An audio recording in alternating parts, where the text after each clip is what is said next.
की धर्मराज युधिष्ठिर बोले, भगवान आपको कोटि बार प्रणाम है। आपसे निवेदन करता हूँ कि आप कृपा कर चैत माह के शुक्ल पक्ष एकादशी का वर्णन कीजिए। श्री कृष्ण भगवान बोले, हे राजन, आप एक पुरानी कथा सुनिए जिसको राजा दिलीप से वशिष्ठ जी ने कही थी। राजा दिलीप ने पूछा कि गुरुदेव, चैत माह के शुक्ल पक्ष एकादशी का क्या नाम है? इसमें किस देवता की पूजा होती है तथा इसकी विधि क्या है, सो कहिए। वह ऋषि वशिष्ठ जी बोले, राजन, चैत माह के शुक्ल पक्ष की एकादशी का नाम कामदा है। यह पापों को नष्ट कर देती है और पुत्र की प्राप्ति होती है। इसके व्रत से कुयोनि छूट जाती है और अंत में स्वर्ग की प्राप्ति होती है। अब मैं इसका महात्म कहता हूँ, ध्यान पूर्वक सुनो। प्राचीन काल में एक भोगीपुर नामक नगर में पुंडरीक नाम का एक राजा राज्य करता था। वहाँ अनेकों अप्सराएं, गृध्र व किन्नर आदि वास करते थे। उसी जगह ललिता और ललित नाम के दो स्त्री पुरुष अत्यंत वह भवशाली घर में निवास करते हुए विहार किया करते थे। एक समय राजा पुंडरीक गृध्रों सहित एक सभा में क्रीड़ा कर रहे थे। उस जगह ललित और गृध्र भी उनके साथ गाना गा रहा था और उसकी प्रियतमा ललिता उस जगह नहीं थी। इससे वह उसको याद करने के कारण अशुद्ध गाना गाने लगा।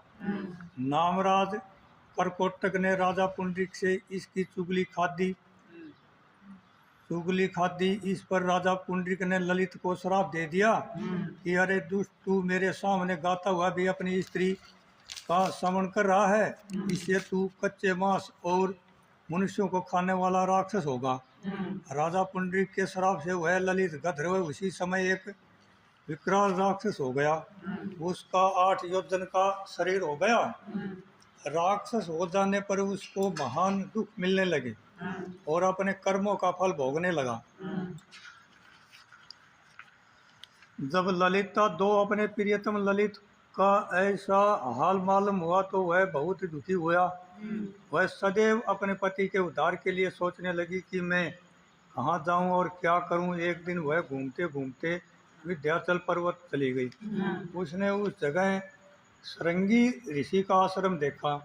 वह शीघ्र ही उस आश्रम के पास गई और उस श्रृंगी ऋषि के सन्मुख जाकर विनय करने लगी। उसे देखकर श्रृंगी ऋषि बोले, हे सुभज्ञ, तुम कौन हो और यहाँ किस लिए आई हो?